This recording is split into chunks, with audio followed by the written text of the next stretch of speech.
다 같이 우리 하나님 말씀을 보겠습니다. 로마서 8장 13절 14절 13절 14절이야 되는데 12절부터 우리 12절 13절 14절을 한 목소리로 함께 읽도록 하겠습니다. 네, 다 함께 읽겠습니다. 그러므로 형제들아 우리가 빚진 자로 돼 육신에 매겨져서 육신대로 살 것이 아니니라. 너희가 육신대로 살면 반드시 죽을 것이로되 영으로서 몸의 행실을 죽이면 살리니 무릇 하나님의 영으로 인도함을 받는 사람은 곧 하나님의 아들이라. 아멘. 할렐루야. 찬양대의 찬양이 있겠습니다.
감사합니다.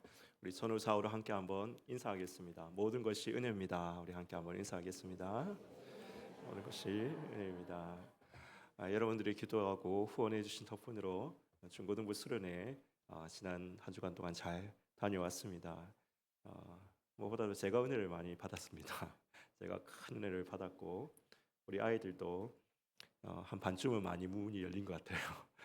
은혜의 문이 100%다 열린 건 아닌데 한 반쯤 열린 것 같아요. 제가 보기에는 우리 남은 2학기 동안 이제 나머지 반을 열어야 될 과제가 있는 것 같습니다. 그래서 은혜를 받고 제 영적으로는 참 좋은데 제가 뭐 들으시면 아시겠지만 목이 지금 좀 이렇게 감기기도 있고 그래가지고 3년에 제가 3년 사역하면서 오늘 처음으로 이제 대예배 때 설교하는 건데 최상의 컨디션이 아닌 상태에서 이 몸 육체적으로 그렇게 좀 설교를 하는 거 좀 양해를 해주시고 죄송하지만 그 고개 에어컨만 좀 꺼주시면 감사하겠습니다. 제가 여기 에어컨 바람을 하니까 자꾸 기침이 나가지고 감사합니다. 어떤 한 시골 교회 목사님이 계셨습니다. 이 시골 마을에 부임하셔가지고 교회를 은혜롭게 잘 인도하셨는데 그 마을에 한 도박에 빠진 도박 중독자가 있었다고 합니다. 이 사람 원래 재산이 굉장히 많았는데 도박으로 자꾸 이제 재산이 하나 둘씩 날아가고 나중에는 정말 이제 어, 가족이 정말 말 그대로 빌어먹게 생길 그런 상황에 놓이게 된 것입니다. 그래서 이 사람이 이제는 난 절대 도박 안 하겠다 이렇게 해가지고 그 결단을 보여주기 위해서 손가락을 하나 잘랐다고 합니다. 손가락을 하나 잘랐어요. 그래서 이제 도박을 그 다음부터 안 했느냐? 며칠 있다가 또 도박을 했다고 합니다. 그런데 이제 도저히 너무 도박 때문에 이렇게 세상이 날아가고 너무 힘드니까 또 안 되겠다 해서 손가락이 두 번째 손가락을 또 잘랐다고 합니다. 그래가지고 이제 손가락 하나씩 자르기 시작해가지고 손가락 5개, 한쪽 손에 손가락 5개를 자른 것까지 보고 이 목사님께서 그 교회를 떠나서 다른 데로 이제 부임을 하러 가셨습니다. 한동안 사역을 하다가 다시 무슨 기회가 있어가지고 이 교회 와가지고 설교를 하게 돼서 다시 오게 됐는데, 교회를 가기 위해서 지나가다 마을 사람들이 모여가지고 또 도박하고 있는 것을 보았다고 합니다. 근데 그 도박 중독자가 있었을까요? 없었을까요? 있었습니다. 손가락이 없는데 어떻게 그렇죠. 어떻게 하는지 난 상상이 안 가는데 발가락으로 이렇게 끼워가지고 이렇게 도박을 하고 있더라는 것입니다. 사람이 참 안 변한다. 그러면서 사람이 참 변하기가 힘들다라고 많은 심리학자들이 또 많은 생물학자, 많은 사회학자들이 사람은 참 변하기가 힘들다. 그렇게 이야기를 합니다. 근데 저는 좀 반대되는 이야기도 우리 교회에서 들은 적이 있습니다. 이번 연도 초반에 올해 초에 우리 교회에서 목자 주목 수련회를 했었거든요. 목자 주목자들하고 같이 삶 나누기를 하면서 저는 한 집사님이 이런 이야기 하는 걸 들은 적이 있습니다. 자기가 술을 너무 좋아했대요. 술을 너무 좋아해서 술 끊기가 너무 힘들었는데 하나님의 은혜를 한번 크게 받아가지고 성령의 충만함을 경험했는데, 그러고 난 다음에 또 술 마시고 싶어가지고 술을 마셨는데 술이 너무 역겨워가지고 그냥 다 토해버렸대요. 네. 그러고 난 다음에 진짜 술을 끊었다고 합니다. 할렐루야. 네. 하나님 역사하시니까 다른 이야기가 아니에요. 멀리 이야기가 아니에요. 우리 교회 안에 있었던, 제가 직접 들은 이 자리에 앉아 계신 분입니다. 제가 이름을 이야기 안 하겠습니다. 예, 진짜로 있었던 그런 역사가 있습니다. 우리 그리스도인이 변화될 수 있는가? 사람이 변화될 수 있는가? 그리스도인이 성화될 수 있는가? 우리가 신자의 삶에서 우리가 그리스도를 더 닮아가는 것, 이것을 우리가 성화라고 이렇게 부릅니다. 그리스도를 닮는 것. 저는 이 설교를, 이 주제를 가지고 사실 6월 둘째 주에 오후 예배 때 설교를 했었습니다. 설교할 때 말씀드렸지만, 그때 설교할 때 말씀드렸지만, 이 성화라는 주제는 제 인생의 사실 숙제와 같은 주제고, 그래서 로마서 7장 8장이 성화에 대해서 말하고 있는데, 이 7장 8장은 제가 정말 수십 년을 두고 풀어야 될 숙제와 같은 말씀이었다라고 그렇게 제가 그때 말씀을 드렸습니다. 근데 최근에 이 말씀을 보면서 지금까지 또 주님께서 주셨던 말씀이 있었지만 최근에 또 하나님께서 깨닫게 하시는 것이 있었습니다. 깨달음의 진전이 있었습니다. 그래서 제가 이 말씀을, 오늘 최근에 저에게 주신 이 말씀을, 이 따끈한 신상 말씀을 여러분에게 좀 증거하기 원해서 로마서 이 말씀을 지난번에 이어서 오늘도 이렇게 좀 설교를 하려고 합니다. 지난번에 설교할 때 한 가수 이야기로부터 시작을 했거든요. 한국의 파바로티, 트롯계의 파바로티라고 불리는, 아시죠? 예, 김호중이라는 가수가 있지 않습니까? 여러분, 우리가 대부분 아시겠지만 김호중이라는 가수가 운전하다가 사고 내고, 그것도 죄지만은 그걸 뺑소니 하다가 뺑소니까지 하고, 뺑소니면 한국 끝까지도 엄청 큰 죄인데 자기가 운전 안 했고 매니저가 운전했다고 바꿔치기, 거짓말까지 하다가 그렇게 걸리고, 그래가지고 결국 거짓말이 꼬리를 물고 그렇게 하다가 결국엔 구속까지 됐지 않습니까? 우리는 뭐 그런 사건을 보면서 저런 파렴치한 놈이 있나 이렇게 하면서 막 이렇게 비난하기가 쉽지만은, 그런데 사실 김호중이 크리스찬입니다. 제가 그때 말씀드렸지만은 크리스찬입니다. 새롭게 하소서라는 TV 프로에 나와가지고, CBS 새롭게 하소서라는 TV 프로에 나와가지고 눈물 흘리면서 간증도 했습니다. 서울의 유명한 대형 교회들 앞에서 찬양을 막 이렇게 했고, 사람들이 다 은혜 받아서 아멘 이렇게 하는 그런 영상도 있었습니다. 우리는 보면서 저 사람 그 간증, 저 찬양 저런 거 다 가짜였지. 저 가짜지, 저거는 위선이지. 우리가 이렇게 쉽게 단정해 버릴 수 있지만은, 그러나 김호중뿐만은 아닌 것 같습니다. 저는 제가 제일 존경하던, 정말 저 목사님 밑에서라면 내가 살해 안 받고도 사역할 수 있겠다 하던 그런 목사님 밑에서 사역을 했는데, 나중에 교회 떠나고 난 다음에 그 목사님이 여신도와의 어떤 문제 때문에 교회에서 이렇게 사임하게 되는 그런 일이 생기는 것을 본 적도 있습니다. 그 목사님 뿐이겠습니까? 세계적으로 유명한 교회 목사님도 나중에 한 번이 아니라 지속적으로 교회 여집사와 이런 그런 일이 생긴 것이 발견돼서 불명예스럽게 교회를 은퇴하는 그런 일도 있었습니다. 우리는 그런 사건들을 보면, 그런 사건들을 접하면서 이렇게 생각을 하죠. 저건 가짜라. 저 사람은 가짜다. 저 사람은 거짓 선지자다. 저 사람은 가짜 그리스도인이다.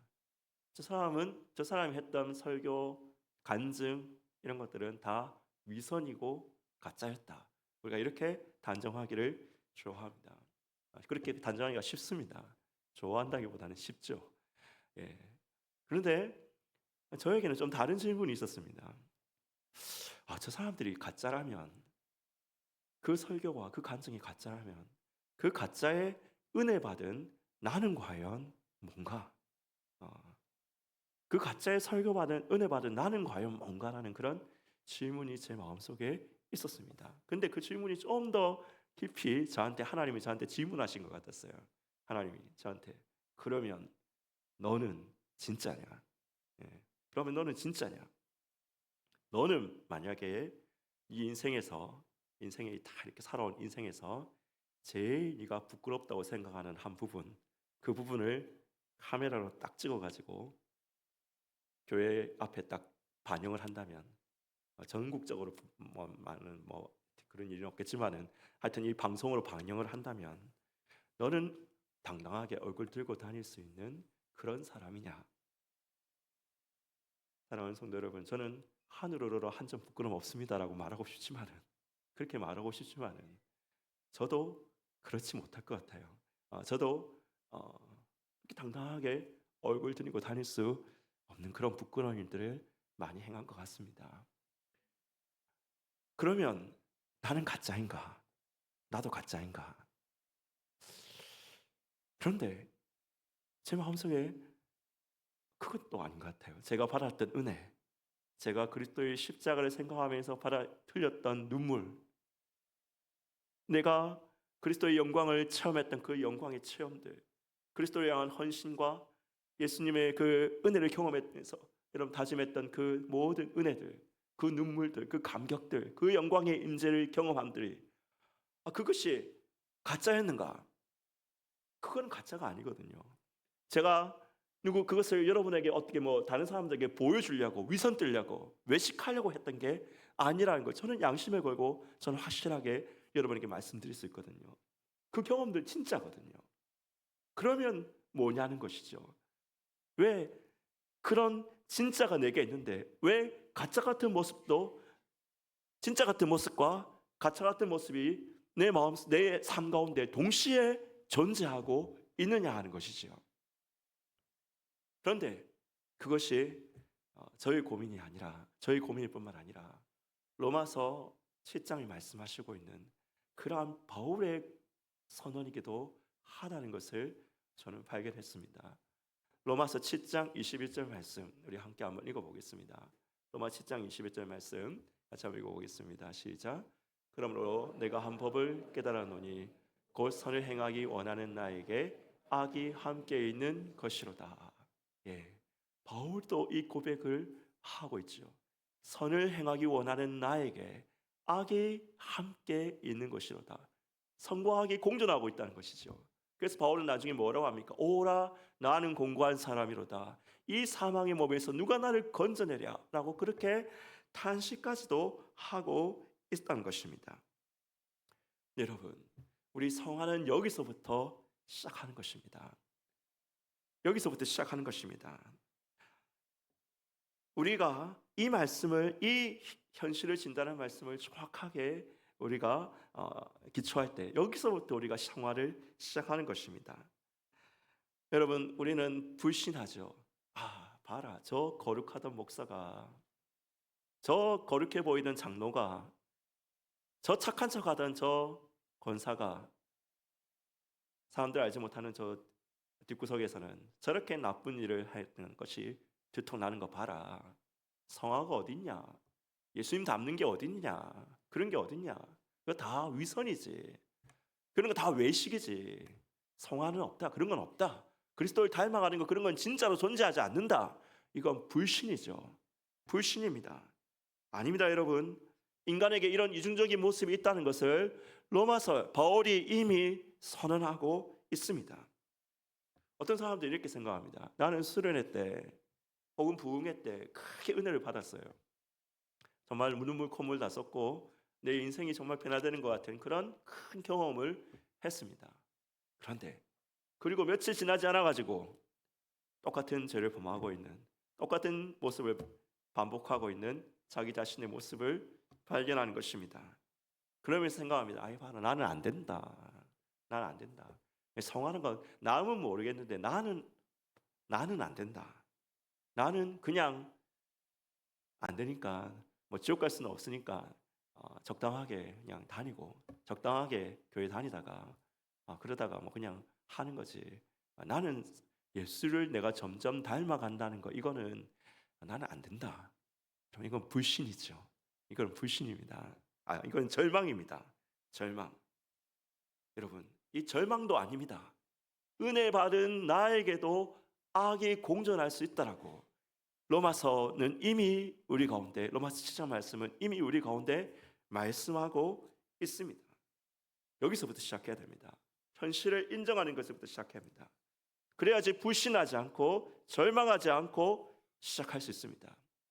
그러면서 제가 로마서 8장 1절 2절에 우리 성화의 근본 원칙, 죄와 사망의 법에서, 생명의 성령의 법이 죄와 사망의 법에서 우리를 해방하였다라는 것에 대해서 제가 지난번에 말씀을 드렸거든요. 근데 제가 오늘 이 시간 다시 리바이벌 하지는 않겠습니다.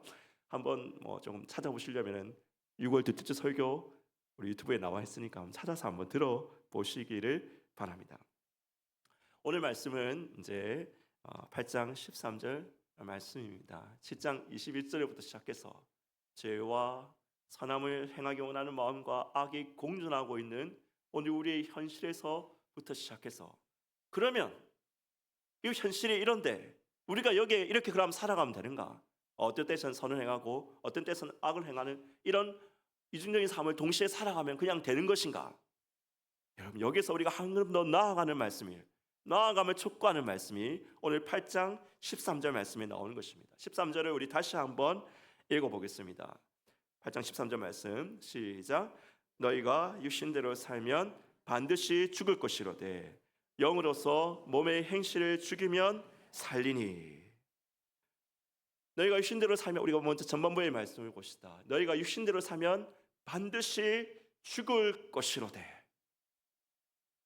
여러분, 한번 생각해 보십시오. 그리스도인이 계속적으로 죄를 짓고 살면은 구원받을 수 있습니까, 없습니까? 다시 한번 말을 바꿔서 질문해 보겠습니다. 그리스도인에게 같은 말입니다. 성화가 없으면 구원받을 수 있습니까, 없습니까? 어떤 분들은 예수님 한번 이런 마음속에서 한번 손을, 제가 직접 손들라고는 안 하겠습니다. 마음속에서 한번 손을 들어보십시오.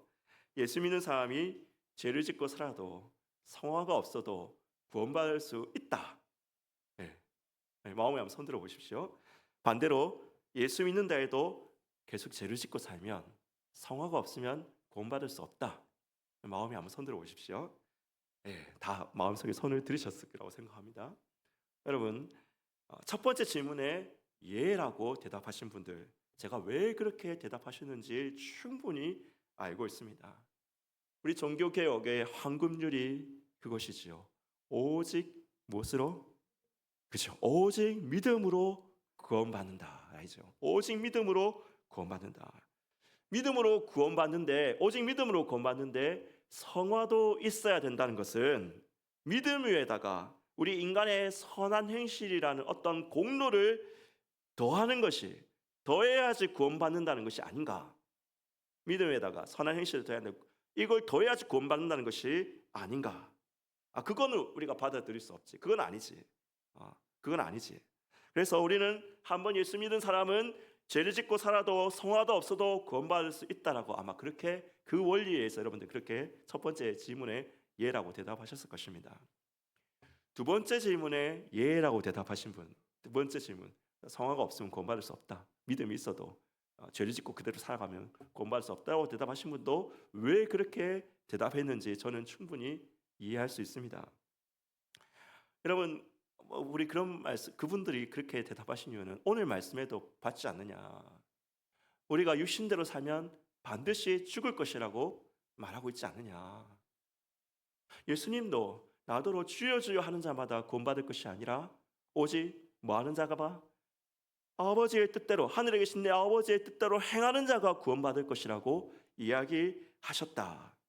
믿음이 있다 하면서 행치 않는 자는 그래서 구원받지 못한다. 성화가 없는 사람은 구원받을 수 없다라고 이렇게 아마 생각해서 두 번째의 손을 드셨을 것입니다. 여러분, 뭐가 맞을까요? 무엇이 맞을까요? 사실 이것은 제가 갑자기 꺼내는 질문이 아니라 가톨릭과 개신교과의 개신교 사이의 오랜 논쟁이기도 합니다. 가톨릭의 구원과는 뭡니까? 가톨릭은 어떻게 하면 구원받는다고 믿습니까? 우리가 어떻게 좀 잘못 오해를 해서 가톨릭은 오직 자기 선한 행실로 구원받는다라고 우리가 조금 오해하고 있는 경우도 있는데, 가톨릭도 그렇게는 주장하지 않습니다. 가톨릭, 천주교 사람들도, 천주교 신학도 우리가 선한 행실로 구원받는다가 아니라 믿음이 있어야 된다고 이야기합니다. 은총이 있어야 된다고 이야기합니다. 믿음으로 말미암는 은총이 있어야 된다고 이야기합니다. 그런데 그것에다가 은총이 있어야 되지만은 거기다가 자기 공로도, 이 선한 이 성화라고도 이야기할 수 있고, 착한 행실이라고도 이야기할 수 있고, 자기 공로라고도 이야기할 수 있는 이 공로도 있어야지 구원받을 수 있다라고 그렇게 가르칩니다. 가톨릭은 믿음 더하기 성화를 구원의 조건으로 본다는 것입니다. 구원의 조건. 그러면 개신교는 어떨까요? 종교개혁자들은 어떻게 가르쳤을까요? 물론 오직 믿음으로 구원받는다라고 가르쳤다는 것을 우리 다 아실 것입니다. 그러면 성화는 뭐냐? 종교개혁자들이 가르친 성화는 뭐냐? 칼빈이 가르친 성화는 뭐냐? 그것은 믿음으로 획득한, 우리가 믿음으로 획득한 구원의 열매라고 봤습니다. 구원의 열매. 그러니까 여러분, 성화를 구원의 조건으로 보느냐 아니면 구원의 열매로 보느냐가 개신교, 가톨릭과 개신교를 가른 중요한 분수령 중에 하나가 되었다는 것입니다. 성화를 구원의 조건으로 보느냐 아니면 구원의 열매로 보느냐. 근데 여러분, 여기서 우리가 주목해서 볼 것이 있습니다. 종교개혁자들이 성화를 구원의 열매로 보았다고 해서 그러면 성화라는 것이 없어도 되고 있으면 덤으로 좋은 우리 그런 것으로 보았느냐? 그렇지 않다는 것입니다. 오직 믿음으로 구원받습니다. 오직 믿음으로 구원받지만 그 믿음이 참된 믿음이라면 그것은 반드시 참된 열매를 낳게 된다라고 그렇게 가르쳤습니다. 우리 야고보서의 언어로 이야기하면 야고보서는 이렇게 이야기했죠. 행함이 없는 믿음은, 그렇죠? 행함이 없는 믿음은 죽은 믿음이다라고 이렇게 이야기했죠. 살아있는 믿음은 반드시 살아있는 행함을 낳게 된다는 것입니다. 예수님도 말씀하셨죠. 나더러 주여 주여 하는, 아까 방금 읽었던 마태복음 7장 말씀, 제가 말씀드렸던 주여 주여 하는 자마다 천국 가는 것이 아니고 내 아버지의 뜻대로 행하는 자들이 하나님 나라에 들어갈 것이다. 그러면서 뭐라고 합니까? 그 열매로 그들을 알 것이다라고 그렇게 예수님께서도 말씀하셨습니다.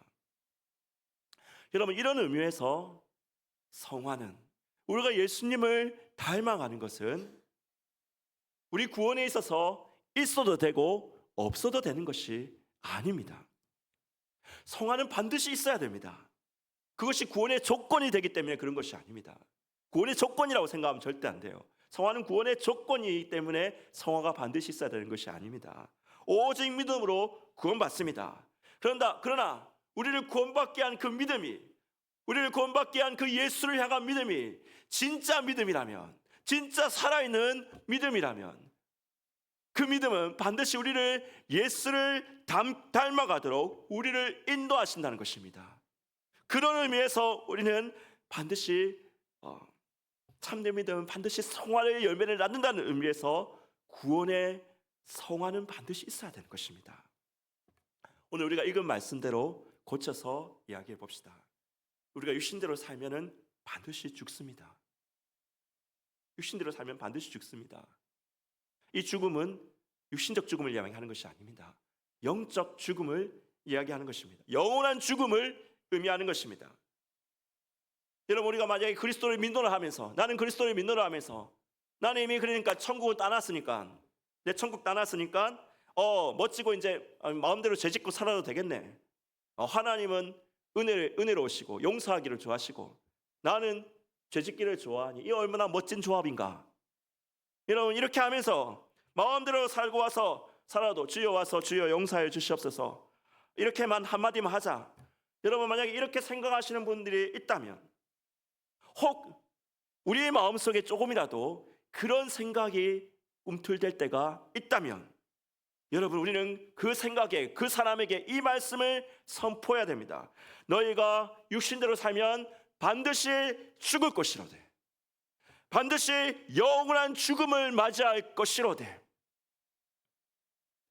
그러면 목사님은 죄 안 짓고 삽니까? 아닙니다. 저도 아까 이야기했지만 종종 부끄러운 죄를 짓습니다. 그러면 목사님은 육신대로 사시니 목사님 또 지옥 갑니까? 아닙니다. 저는 천국의 소망을 확신합니다. 그러면 뭡니까? 이 육신대로 살면 반드시 죽는다 해놓고 죽는다고 말씀하시고 있는데, 죄를 짓고 살면서, 죄를 지으시면서 천국을 확신한다고 이야기하는 자, 이 모순 아닙니까? 이거는 말이 안 맞는 거 아닙니까? 여러분, 그렇게 생각하실 수도 있습니다. 근데 우리가 육신대로 산다는 것이 무엇인지를 짚어볼 필요가 있습니다. 육신대로 산다는 것이 무엇입니까? 우리가 12절 말씀을 보면 이 말씀이 나와 있죠. 형제들아, 우리가 빚진 자로 돼 육신대로 사서 육신에게 져서 육신대로 살 것이 아니라, 이 말씀을 하고 너희가 육신대로 살면 반드시 죽을 것이로되 13절 말씀이 나오는 거거든요. 빚진 자라는 것이죠. 빚을 졌다는 게 뭡니까? 오늘 우리 시대도 조금은 그렇지만 당시의 과거 시대에는 빚을 졌다는 것은 그 빚을 진 상대에게 종속되는 거예요. 종속되는 거. 그래서 빚진 자가 빚을 못 갚으면은 어떻게 됩니까? 그 빚진 사람에게 노예로 팔리게 되는 것입니다.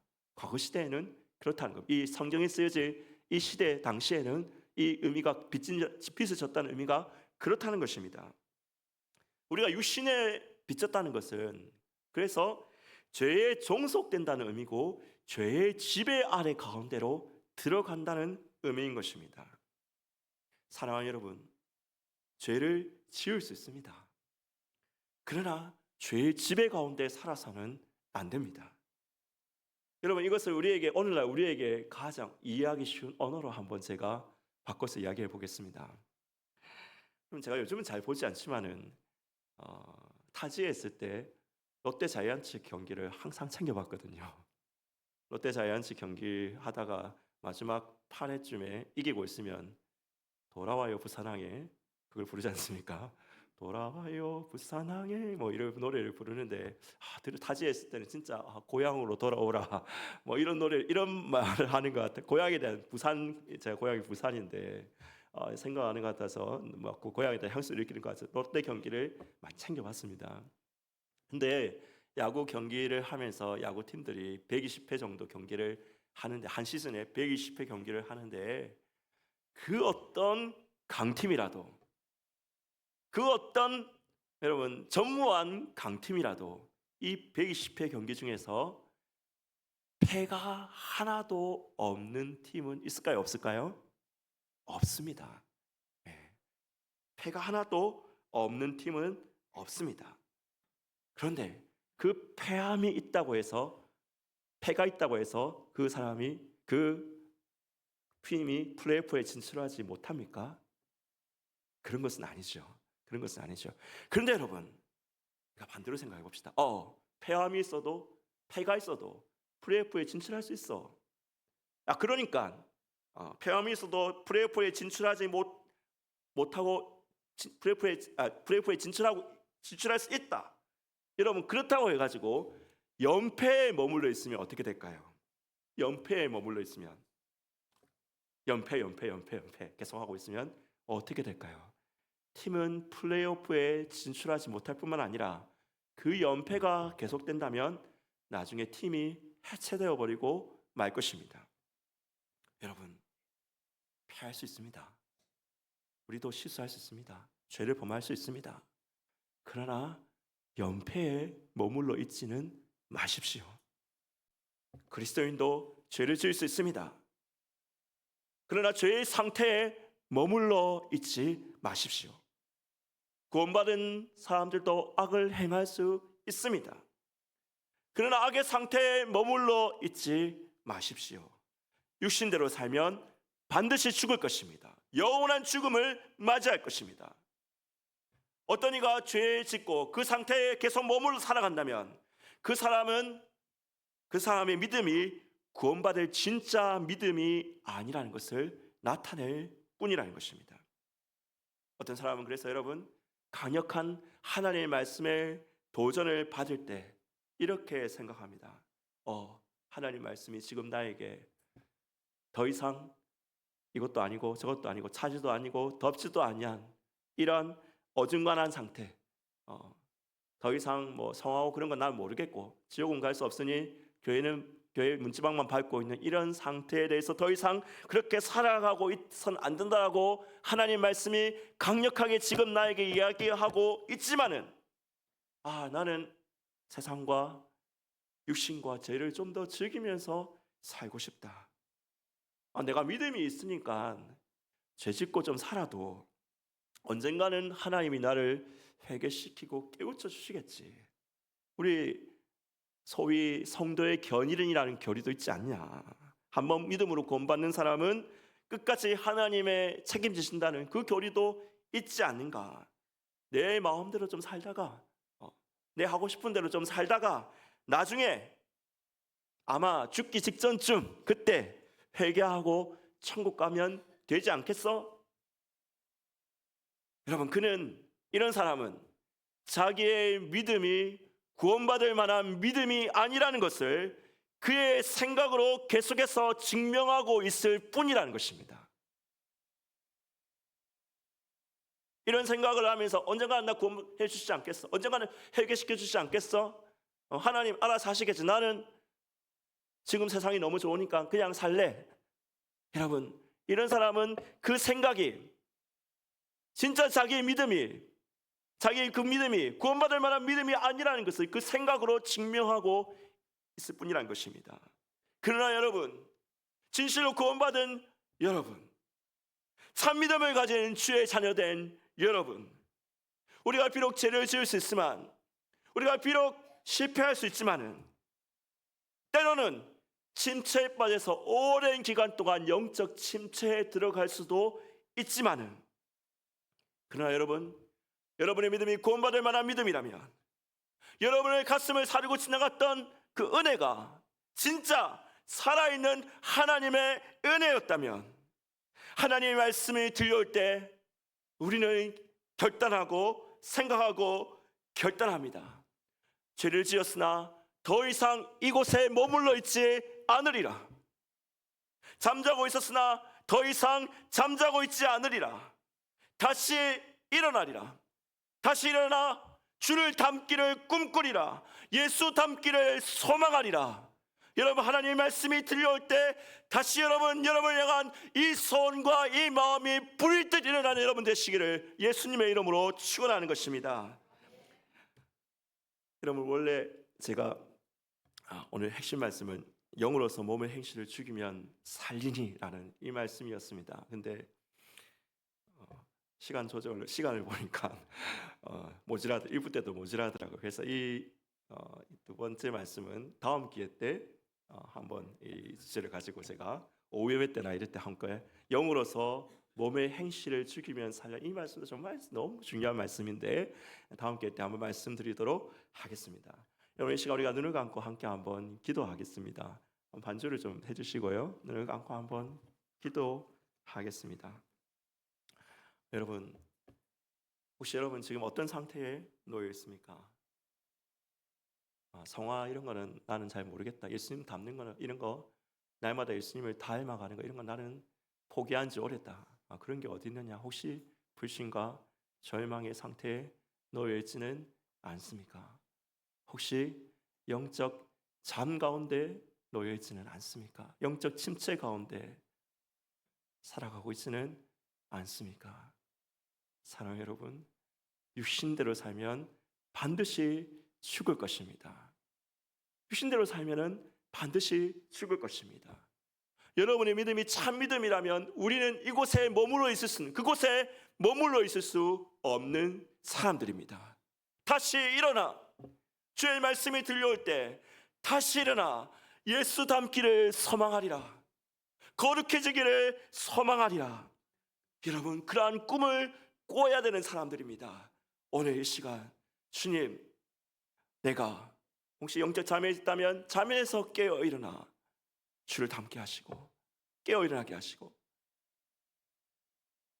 잠에 있는 상태가 아니라 할지라도 주님, 내가 주를 닮기를 꿈꾸며 성화되기를 꿈꾸며 거룩해지를 소망하는 거룩한 소망을 가지는 주의 백성들 되게 하여 주시옵소서. 이 시간 다 함께 한번 우리가 주의 이름 부르고 함께 기도드리도록 하겠습니다. 주의 이름을 부르고 기도하겠습니다.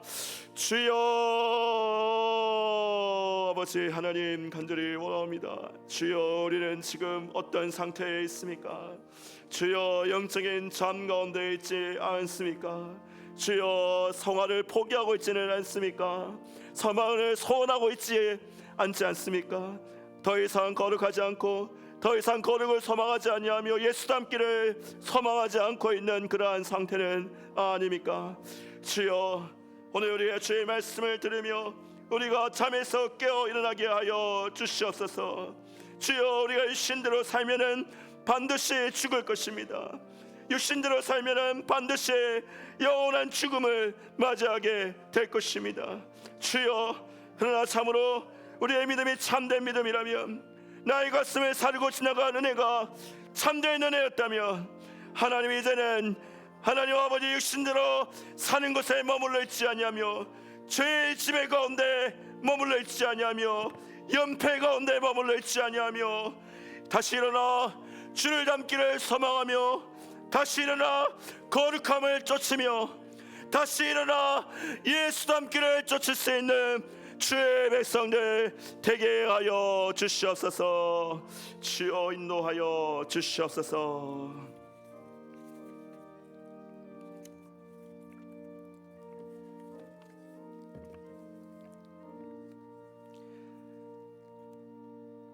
아버지 하나님, 예수 닮기를 소원합니다. 거룩하기를 소원합니다. 주여, 혹시 우리의 마음속에 오랜 영적 침체로 또는 다 여러 가지 이유로 이 소망이 사라지고 이 믿음이 사라지고 나는 변화할 수 없어, 나는 변화될 수 없다라고 절망하고 불신하고 있다면, 주여, 잠에서 깨어 일어나 육신대로 살면 반드시 죽을 것이로되 우리가 예수 그리스도를 믿는 참된 믿음을 가진 주의 자녀라면 이제 잠에서 깨어 일어나 주를 닮기를 소망하게 하여 주시옵소서. 예수 닮기를 다시 꿈꾸게 하여 주시옵소서. 하나님, 그리하여서 내 영혼 날마다 주를 만나 주 거룩하심을 이루어가는 주의 백성들 되게 하여 주시옵소서. 주의 은혜 감사드립니다. 예수 그리스도의 이름으로 기도드리옵나이다. 아멘.